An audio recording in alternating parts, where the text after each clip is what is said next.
Se você terminou aí é ótimo. Quando você disse não é natural. Não. É claro que não. É exatamente isso daí é importantíssimo no que nós marcamos aqui, que nós não podemos perder.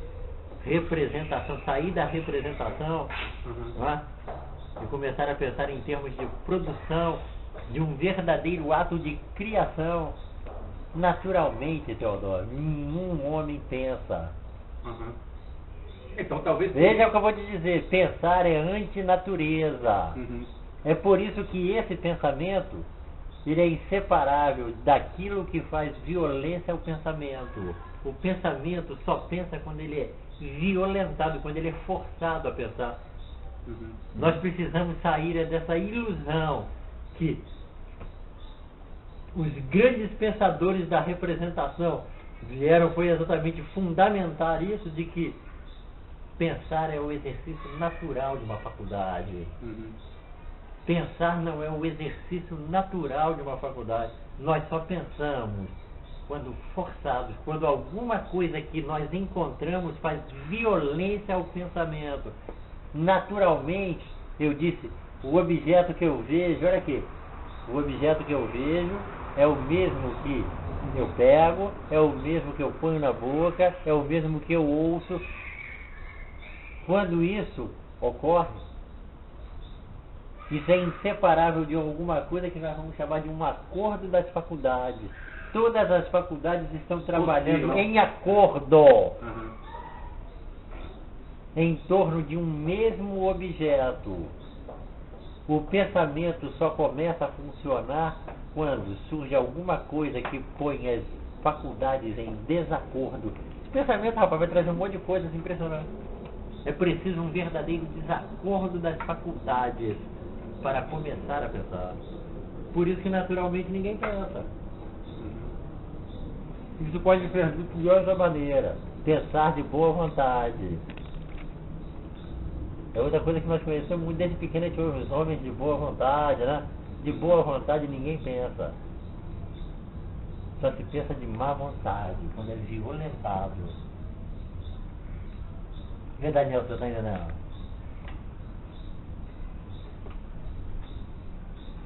Então, isso eu concordo. Eu acho que todo pensamento ele vem de um estímulo. É mais do que um estímulo. Eu estou dizendo, porque você vai encontrar coisas, presta atenção. Vamos distinguir dois tipos de objetos. Aqueles que deixam as faculdades tranquilas e permanecem no seu acordo. Mas aqueles que quando você encontra fazem violência, esses é que te forçam a pensar. O paradoxo vai aparecer aí. É aí que vai aparecer o paradoxo. O que Proust vai chamar de signos. O que Proust chama de signos é exatamente o objeto de um encontro.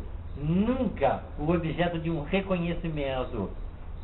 É isso que Proust chama signo, que vai violentar uma faculdade e fazer com que ela comece a funcionar. Aí essa faculdade, por sua vez, transmite esse abalo para uma outra faculdade que transmite para outra, até chegar àquilo que Proust chama o pensamento ou a faculdade das essências. E aí vai nos mostrar a coisa na sua essência.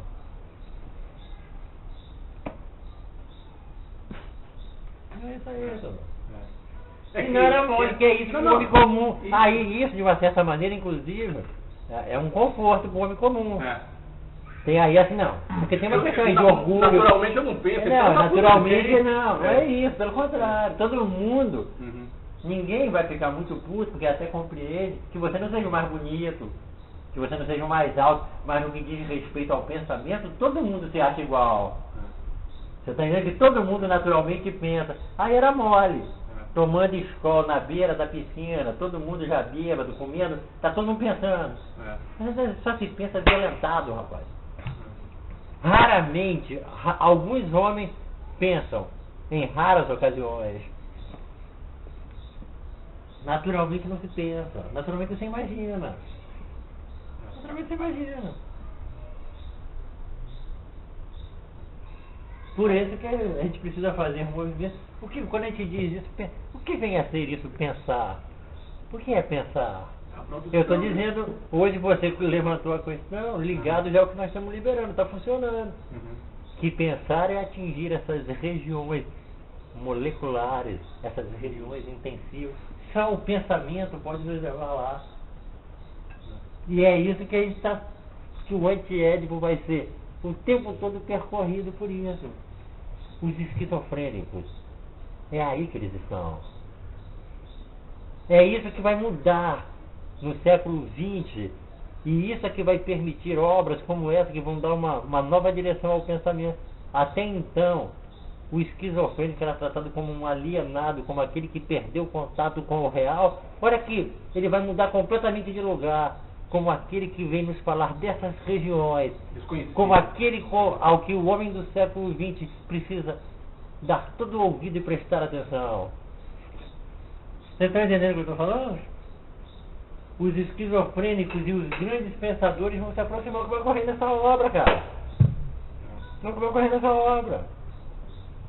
Os esquizofrênicos e os grandes pensadores numa região muito próxima, porque eles estão nessas regiões intensivas. O João Augusto uma vez me falou que ele que ele lia os livros de Castanheira, mas não entendia nada daquelas outras ali. Fala de umas coisas malucas que a gente não consegue ver, porque ele estava falando dessas regiões desconhecidas, dessas intensidades, além dessas terras incógnitas. É essa terra nova que aí é que está o CSO. Não esses territórios artificiais, factícios que o capitalismo nos dá. É disso que o esquizofrênico foge. As coisas vão aparecer. Quando ele fala, ele foge de todos esses territórios factícios que para ele são insuportáveis. É o Lenz. Eu falei para vocês, peguem essas obras.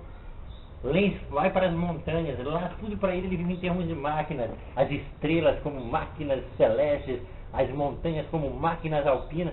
E ele se sente muito bem. Ele diz que, porra, como era bom estar ali. Não tinha nada a ver quando ele estava na casa do seu bom pastor, que forçava-o a tomar uma posição em relação ao Deus de seu pai. Olha só, as questões de família. O esquizofrênico abandonou tudo isso. Você está entendendo o que eu estou falando? Ele está respirando ar e está... Ele está conectado com a natureza, com o agora, real, né? Exatamente. No entanto, que a psiquiatria veio nos dar uma definição, uma concepção do esquizofrênico como autista. Cortado do real e voltado para uma vida interior. E o que nós estamos dizendo é que o esquizofrênico é aquele que está exatamente próximo dessa emoção material. Ninguém está mais próximo dessa emoção material do que o esquizo. Ele toca a matéria exatamente nessa região. De vez em quando eu te falo racionalidade. Preste atenção no que eu estou dizendo. Séculos de racionalidade. Parece que nos afastaram de tudo isso. Aquele cara... Tá entendendo o que eu estou falando, Gustavo? Aquele... Porque se você falar de um polímero, o esquizofrênico eu estou dizendo ali. O esquizo é aquele que tem facilidade para isso. E tem homens que vivem dessa maneira. Quando você fala de um polímero, ele está vendo sempre essas moléculas. Sim, ele tem um tubo branco lá, mas o pensamento dele está mostrando que ele vê, o que ele vibra, que isso aqui são moléculas. É sempre nessa dimensão que ele está.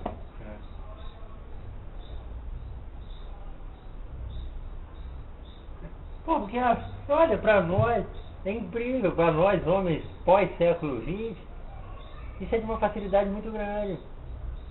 Por isso que eu preciso, há anos que desde o século passado que eu digo isso, né? Olha, nós somos da era da biologia molecular, da física, nós precisamos ter contato com isso.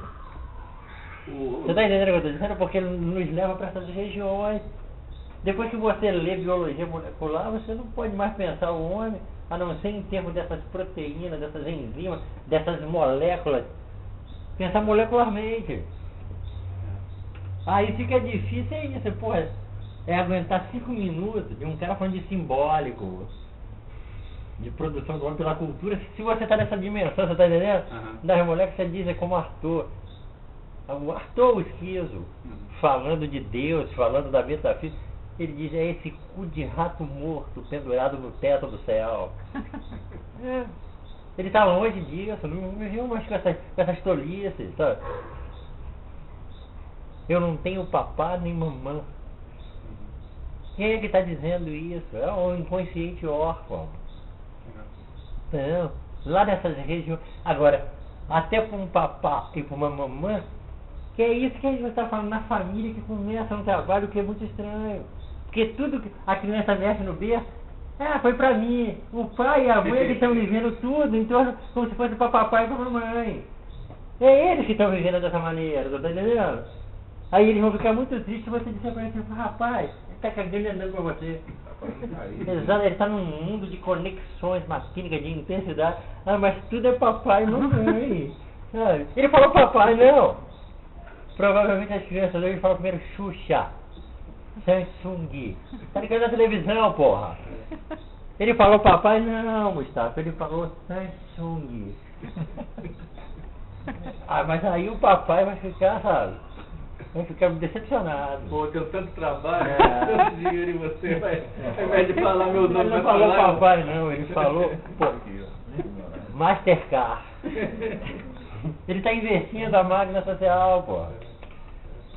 Não, eu trabalho com termos como noções de desterritorialização, decodificação. Construção é um termo. Isso aí foi esse. É um termo. Como é que era aquela onda que houve no final do século XX aí? Do pós-moderno. Lyotard. E foi uma coisa também que no final do século, essa segunda metade, houve uma proliferação de conceitos impressionante, que não serve pra porra nenhuma. Pra porra nenhuma. Porque o conceito é, quando tá falando, é uma arma. É uma arma. Mas quem produziu esses conceitos? Intelectuais, caçadores. Filósofos?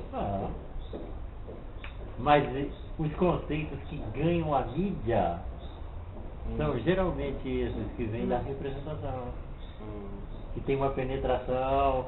É como o homem mais comum. O homem mais comum que nunca abriu um livro de Freud. Mas um homem da metade do século XX para cá, é muito provável que ao longo da sua vida ele já tenha ouvido muitas vezes e usado algumas vezes assim, eu sou bem resolvido. Isso é psicanálise, porra. Isso é pura psicanálise. Se o cara soubesse como isso é reacionário, sou bem resolvido, aí você vai penetrando. O cara que nunca leu, que nem sabe de onde isso vem, começa a usar. Eu sou bem resolvido. Eu sou mal resolvido. Esse bem resolvido e mal resolvido, tudo passa pelo Édipo. O bem resolvido é quando você interioriza o Édipo, e aí é dito normal, e agora vai transmiti-lo para os pequenos. Aí você está bem resolvido. E mal resolvido é quando você está lá nas identificações imaginárias, se identificando com a mãe, eu quero tomar o lugar do pai. Aí é o mal resolvido. Porque o bem resolvido é sempre usado em termos sexual, porque são inseparados. Quando você entra nessa estrutura que é diferenciadora, é que você vai ter um sexo, olha só, vai se dar a sexualidade um sexo, homem ou mulher. A máquina, rapaz, é incrível. É um ego especificado. Agora o esquizofrênico, molecularmente, todos nós somos transexuados, N-sexuados. Nós somos heterossexuais estatisticamente, molarmente, mas não molecularmente. Você tem até o...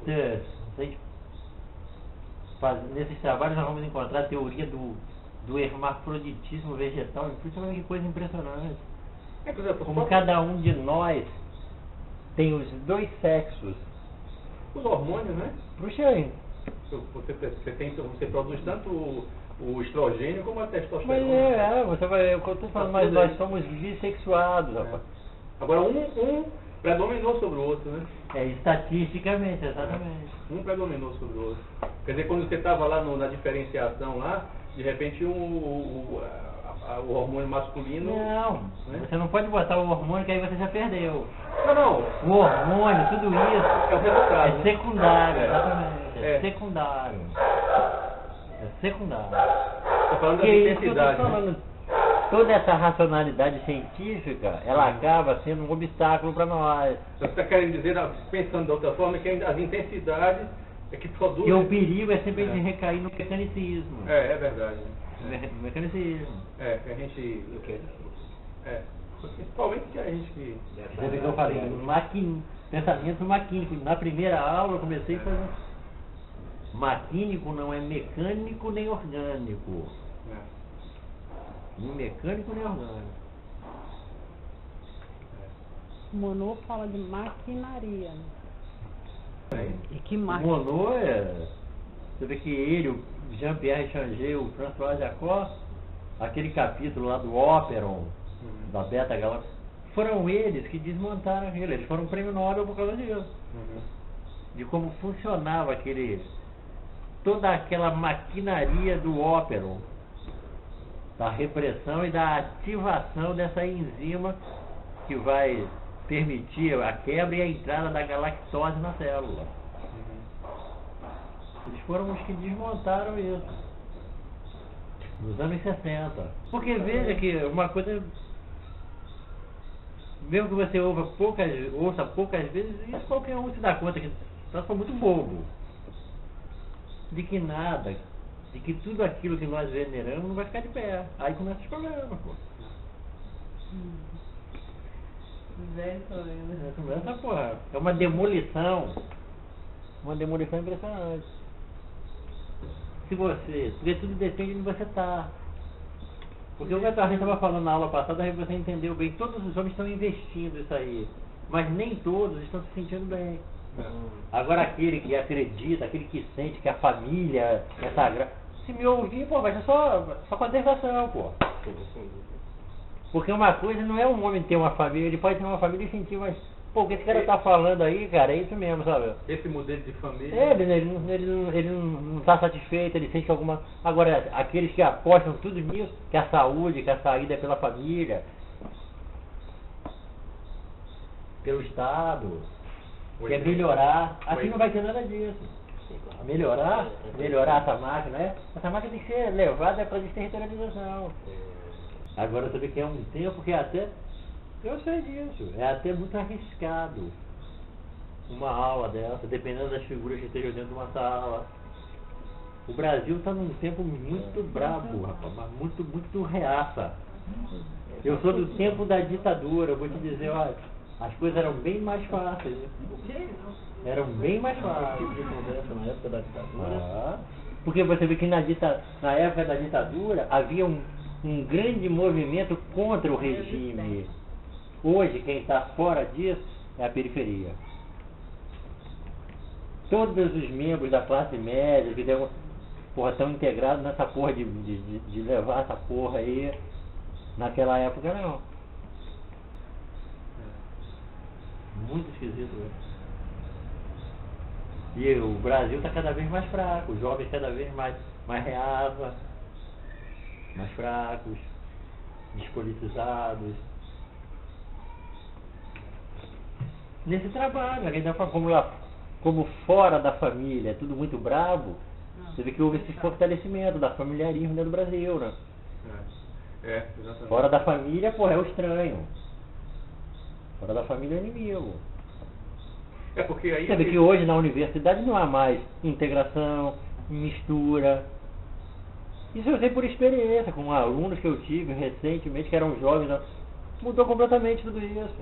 Na universidade era exatamente o lugar onde você ia fazer encontros que você nunca tinha feito antes.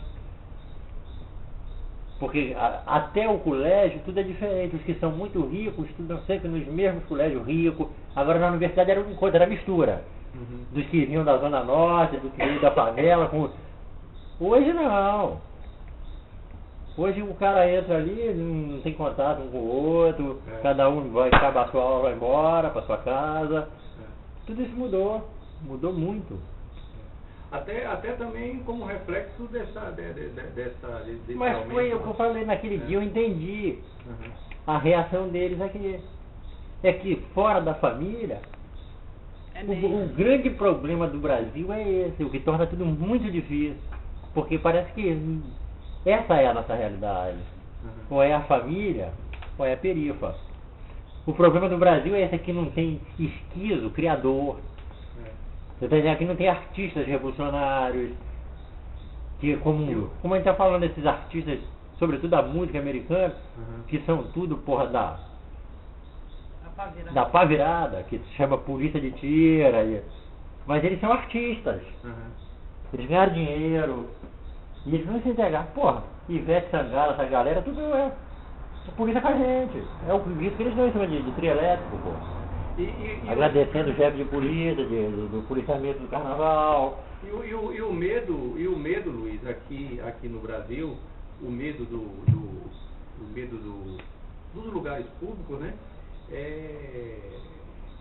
Está cada vez maior, né? Então, se você vai num lugar onde o desigualdade, o desequilíbrio social é menor, as pessoas caminham nas ruas, né? De madrugada, de noite, como eu vivi. Tem lugares em como eu vivi. Hoje em dia, o estudante, né, que vai lá assistir uma aula na faculdade, ele vai embora porque tem um risco real de acontecer problema. Tem um risco real, vai. Aí por causa desse risco real, não tem mais vida. Não, eu sei, mas o que eu estou querendo dizer é o seguinte, o que você está falando é justamente isso, aqui naquela época, há 30 anos atrás, esse risco era menor. Né? Aí o que acontecia? Mas por que era menor? Porque provavelmente a desigualdade e a exploração não tinha chegado ao ponto que chegou agora, onde você tem aí essa proliferação olha, são muitas coisas, muitas coisas, não é? Porque não é simplesmente assim que houve um aumento, muitas coisas, que é isso que a gente precisa levar em consideração. Uma entrada desses profissionais psi com toda... Hoje em dia, rapaz, não tem uma família brasileira, você vê na televisão o tempo todo. Mandar para análise. Não, tudo não é mandar para análise, tudo é orientado por um psi. Como é que vai dar o primeiro banho na criança? Hoje, olha, é um trabalho impressionante. É um trabalho impressionante. Não sei se você está entendendo. Não era assim, cara. Eu sei. Não era nada disso. A mãe ia aprender a cuidar de um filho era com a mãe dela, com a avó, com a outra velha. Hoje tudo vamos chamar o terapeuta, tem o especialista até os 5 anos, depois tem o especialista dos... É loucura. Não, e hoje qualquer jovem que seja um pouco diferente da família de exatamente, já é logo. É psi em cima. A própria escola começa a chamar os pais, aí já lá dentro já tem os profissionais psi. Para tentar enquadrar. Exatamente. Para começar essa edipianização. Essa edipianização. Tem isso também. Não, houve profundas mudanças no capitalismo. Profundas mudanças. Muito tempo, isso eu vivi, isso eu não li, não, isso não é estudo de antropologia. O Brasil era uma terra de macumbeiro, porque eu frequentei de macumba, com minha tia, com minha mãe. Hoje em dia o macumbeiro, ele vive na clandestinidade. É perigoso dizer que é macumbeiro no Brasil. O Brasil virou um país de protestante. O Brasil é uma terra de macumbeiro, pô.